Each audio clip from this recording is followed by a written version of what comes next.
Segunda Guerra Mundial marcaría un punto de inflexión entre dos maneras de concebir el mundo: la exaltación del poder como fin en sí mismo y el odio racial, construido para legitimar la opresión al más débil, darían paso al reconocimiento de un principio universal de respeto a la igualdad de todos los seres humanos.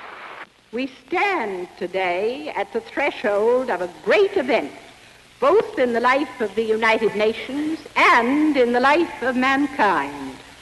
This Universal Declaration of Human Rights may well become the international Magna Carta of all men everywhere.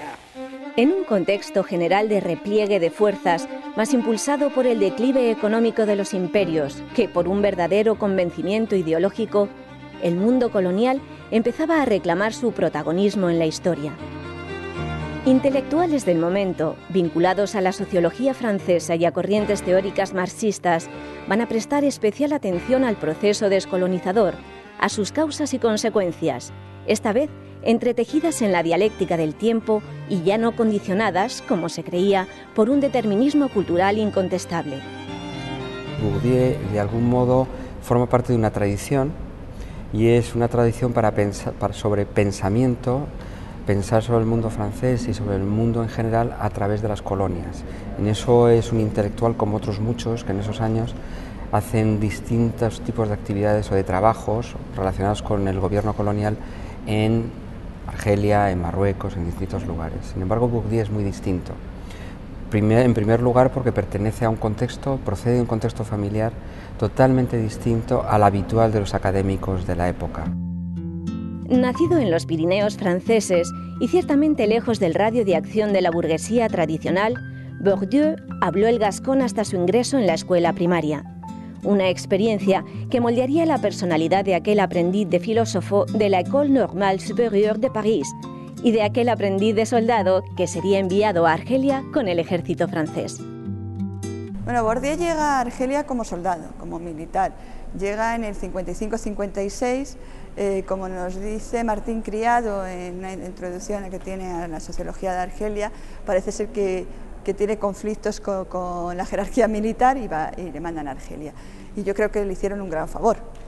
Es decir, él en Argelia empieza a estudiar, tiene contacto con personas que trabajan desde un ámbito más antropológico, más sociológico, y para él yo creo que es el comienzo de su carrera investigadora, vamos, como sociólogo, ¿no?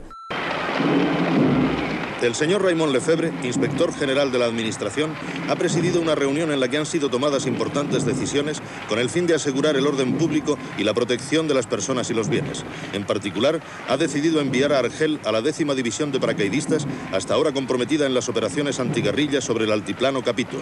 El comandante general de la 10ª División asumirá en Argel la responsabilidad del mantenimiento del orden y tendrá a disposición, con este fin, todos los medios civiles y militares previstos para la defensa de la zona.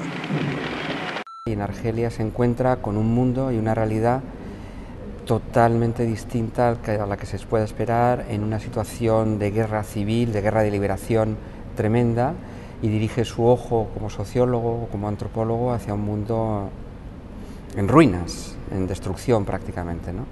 Y esa es la mirada que lo convierte en original y que nutre todo el pensamiento a lo largo de toda su obra, ¿no? Es cómo integrar las visiones teóricas con las circunstancias sociales, con el desarraigo, con la ruptura del colonialismo, ¿no? Y esa integración de teoría y realidad la va a llevar a cabo Bourdieu a través de la imagen fotográfica y de una mirada singular que le permite capturar instantes huidizos, pero cargados de un significado social profundamente revelador. Empieza utilizando la fotografía para hacer anotaciones visuales de situaciones, de objetos, de relaciones entre personas, objetos y espacios que no puede hacer muchas veces textualmente por el contexto difícil, complicado, de emergencia en el que está trabajando.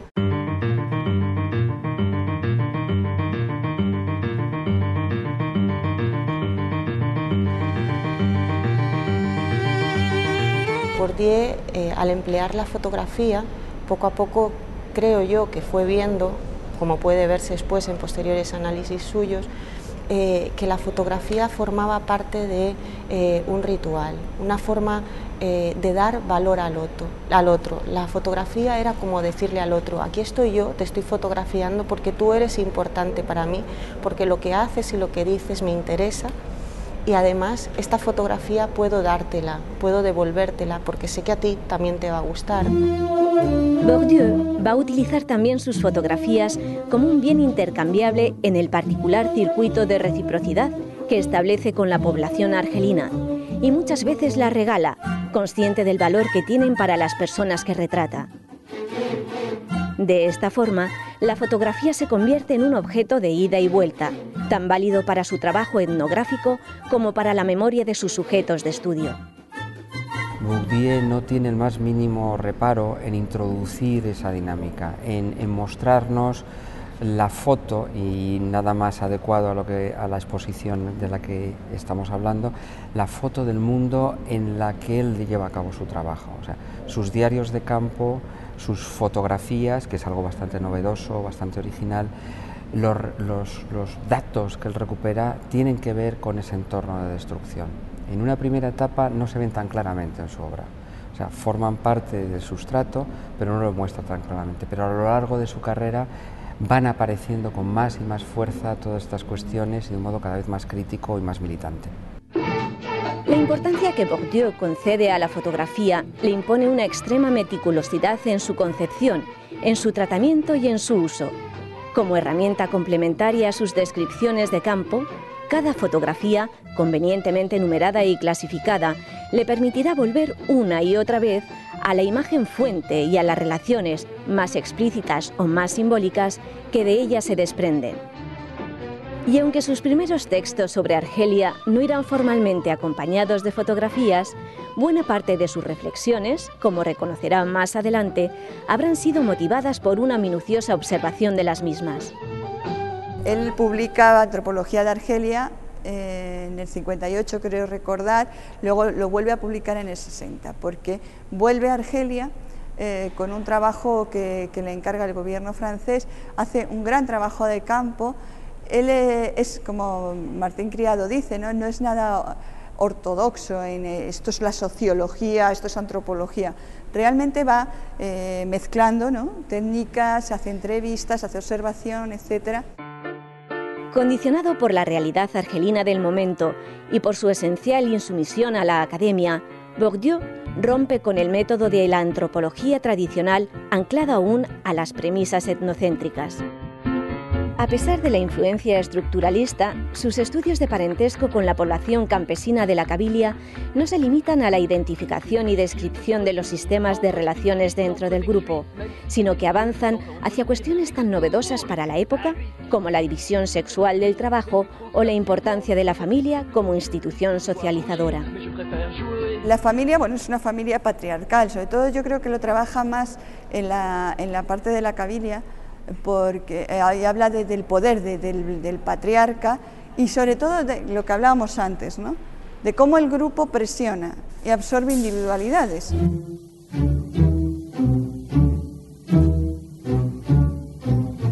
Una institución que no solo socializa, sino que también es una institución con una ideología concreta hacia los sujetos que está socializando, donde se gestionan todas las muchas relaciones de poder, no solo de género, sino también de edad, de generacionales, etc.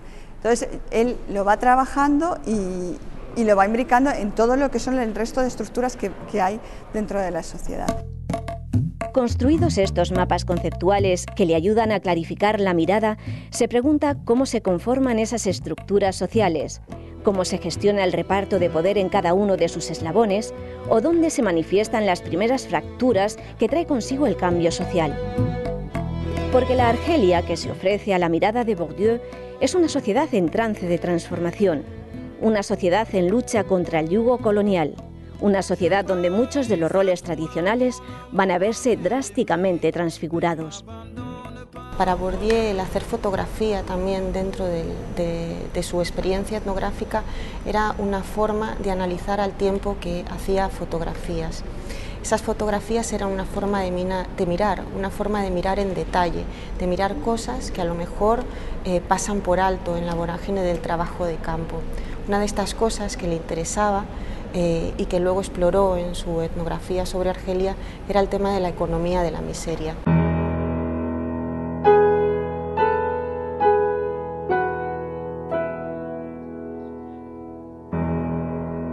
Lo que él quería era mostrar cómo una sociedad como la argelina estaba siendo cambiada al ritmo de la colonización por una sociedad capitalista, racionalista y basada en la previsión.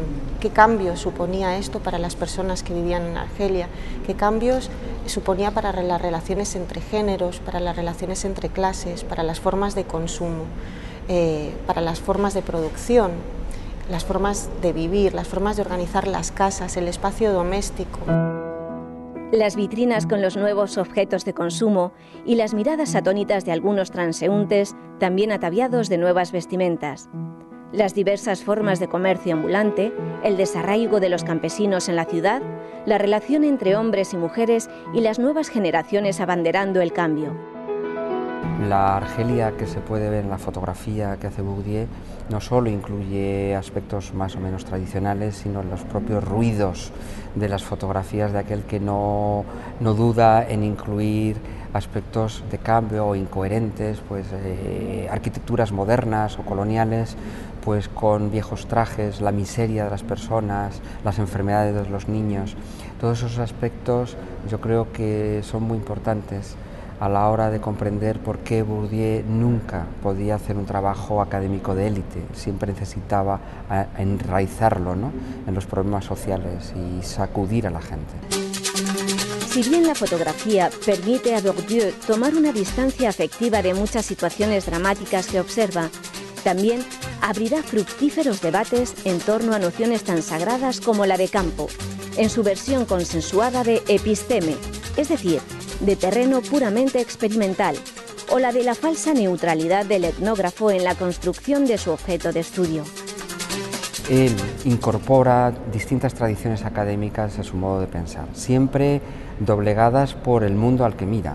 O sea, el mundo al que mira es prioritario, pero él incorpora ideas que en principio no suelen mezclarse, como pueden ser las ideas sobre simbología política o ideas de Weber con Marx, los conceptos de relaciones sociales de Marx con el simbolismo, y en ese sentido es muy original, ¿no?, porque el mundo productivo no es lo único que explica el lugar que socialmente ocupamos, ¿no?, la cuestión del prestigio, de la distinción. De hecho, las propias preguntas que Bourdieu se hacen son muy originales, son muy distintas. En este sentido, Bourdieu da un salto cualitativo en las ciencias sociales, quebrando el paradigma de sabiduría de gabinete con reminiscencias exóticas del campo y abriendo un camino hacia el estudio analítico de las formas de relación, de comportamiento y de poder entre los diversos grupos sociales. Habla, por ejemplo, de la apariencia, de que el sujeto no es tanto para sí como para el grupo. El tema de la presión social, que parece que no la ves, no la vives, pero realmente cuando estás ahí sabes que tu comportamiento en la calle, etcétera, se tiene muy en cuenta, y hay unas redes que va más allá del parentesco, sino va hacia la vecindad, la importancia de la vecindad y de estas relaciones que se fundamentan casi siempre en relaciones del parentesco, ¿no? Unas relaciones atravesadas por los vectores de fuerza de un campo social cambiante, en el que se despliegan todo tipo de contraposiciones, de paradojas, de nuevas desigualdades perfectamente capturadas por el objetivo de la cámara de Bourdieu y perfectamente descritas en el ensayo sobre fotografía que escribe para la Kodak, en el que reflexiona sobre la imagen como herramienta para la investigación etnográfica y como objeto de consumo cultural. Este dará como resultado un arte intermedio, que es uno de los textos más famosos de Bourdieu sobre la fotografía, y en el que aborda precisamente cómo la fotografía puede ser importante y es importante para un análisis de tipo sociológico, casi filosófico, y antropológico sobre la estética de una sociedad. La estética en el sentido más político, más público, más ideológico.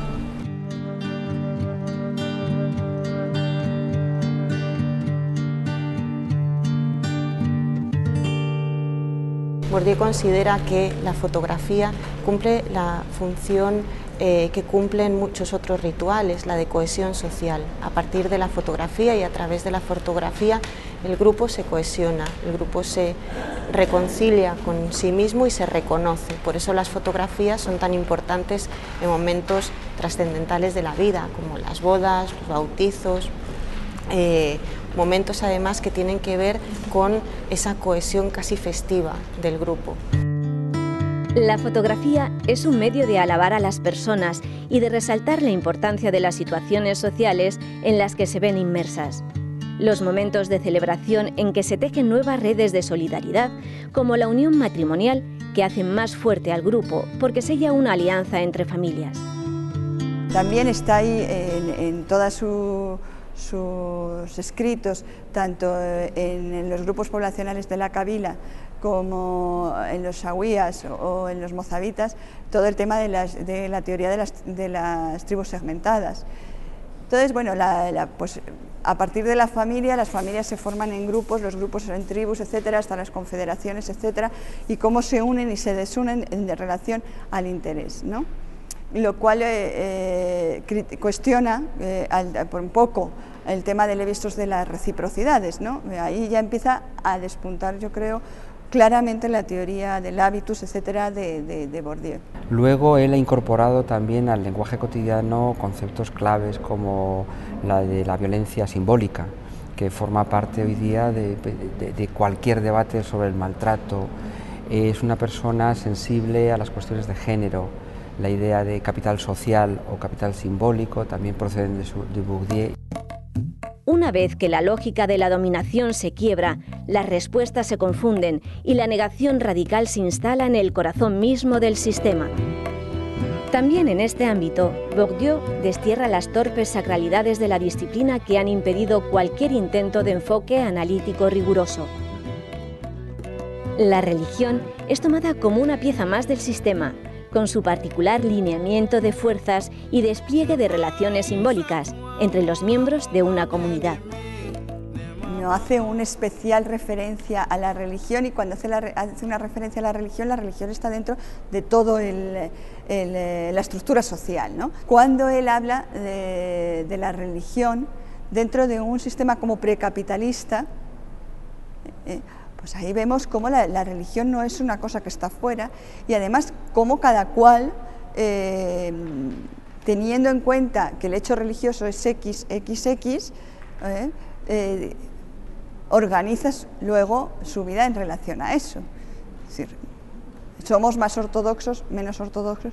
Aparte que luego él también toca el tema de cómo la religión musulmana, cuando va entrando en determinadas culturas o grupos sociales, o como queramos llamarlo, absorbe parte de la tradición. La religión no es el único signo de identidad de las culturas, no es el único signo de identidad del sujeto. La religión forma parte de un conjunto de predisposiciones de naturaleza variada, con las que cada sujeto se relaciona con el resto del grupo y a partir de las cuales articula sus intereses y vive su vida. Entonces, lo que pasa en el libro de Antropología de Argelia es que tú estás leyendo sus grupos poblacionales, sus grupos sociales, la Kabila, y ves que la religión está ahí. Pero te habla de la religión a la vez que te está hablando de mil cosas donde los sujetos funcionan, ¿no? Y o estos grupos funcionan. Todos los grupos que él trata, todos tienen algo en común, pero todos tienen algo diferente, no solo por dónde viven, ¿entiendes? Entonces, bueno, pues lo que nos está dando prueba es que lo que él habla, ¿no?, el hábitus, etcétera, funciona, ¿no?, en ese aspecto. Por eso yo creo que es el germen de su teoría más famosa, ¿no?, de su categoría más famosa de análisis. es el lugar conceptual de la teoría de Bourdieu en el que convergen sociedad e individuo, una especie de subjetividad socializada que incluye esquemas de percepción y valoración compartidos. Una forma de comportamiento limitada por unas marcas de fábrica culturales y sociales grabadas a fuego en las mentes y en los cuerpos, y una determinada posición de partida en la estructura social. La fotografía, piensa Bourdieu, es además un elemento a partir del cual las sociedades se piensan a sí mismas. Por eso en la fotografía podemos encontrar un sistema de clasificación de qué es lo público y de qué es lo privado, de cuál es nuestra relación con estas dos esferas, lo público y lo privado, cómo las construimos, qué es posible fotografiar y qué no es posible fotografiar, de qué maneras, cuáles son las reglas que ordenan esa fotografía, porque es importante la frontalidad en algunas situaciones. La fotografía que él realiza en Argelia es una fotografía militante, con un punto de vista. Exhibirla, plasmarla, ponerla en determinadas circunstancias es algo que debe hacerse con mucho cuidado y por eso él no se anima a hacerlo. El problema fundamental en este sentido y que Bourdieu declara en una entrevista que se le hace son los encorsetamientos de la academia en la utilización de la imagen. Bourdieu recrea en su labor investigadora una dimensión política de la estética que habla de cómo se ordena una sociedad, de cómo se relaciona con el espacio social, de cómo se relaciona con los otros, de qué elemento sublima para definirse políticamente o qué capítulos de su historia, qué personajes, qué símbolos rescata y llena de sentido para presentarse a sí misma al exterior o cuáles relega a su esfera más íntima. En ese aspecto Bourdieu se aleja de algún tipo de antropología que se hacía muy etnográfica y muy colonial, desde luego. No cabe duda que él en esto innova y además es una persona que se implica, da sugerencias y va más allá, no se queda en la mera descripción, que es lo que antes te contaba. Hace un análisis y aparte del análisis hace unas conclusiones y sus conclusiones llevan una carga de qué está pasando con unas connotaciones. Él era un hombre de izquierdas y muy crítico con la izquierda. Y hace de su profesión una manera peculiar de mirar el mundo, desde dentro, pero con lo que trae de afuera, con su propio bagaje personal, con su gascón materno, sus frustraciones infantiles y sus terrores de adulto. Hoy día el antropólogo contemporáneo que va a un campo ya no se limita a un cuaderno de campo, no se limita a su diario, que por otra parte hoy los diarios generalmente los llevamos en los ordenadores, no se limita a grabar las encuestas o las entrevistas, sino que nos llama y nos indica que sí, que tenemos que introducir otro medio de tecnología, ¿no? Trabajar en la web, trabajar de modo virtual, reconocer las distintas dimensiones de la vida para ir más allá, ¿no? Para conocer mejor a las personas y las perspectivas de las personas.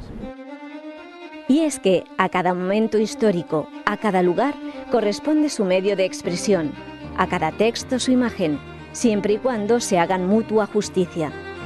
Así lo reconocerá, casi al final de su vida, Bourdieu, cuando analiza su propia autocensura en el uso de la imagen fotográfica. Bourdieu era tan reacio a poner sus fotografías en los textos que no es hasta casi el final de su carrera cuando le convencen sus amigos y colaboradores, y que serían sus editores del libro Imágenes de Argelia, cuando consigue dar el permiso para que se exhiban en un libro y que además se hagan exposiciones itinerantes con ellas.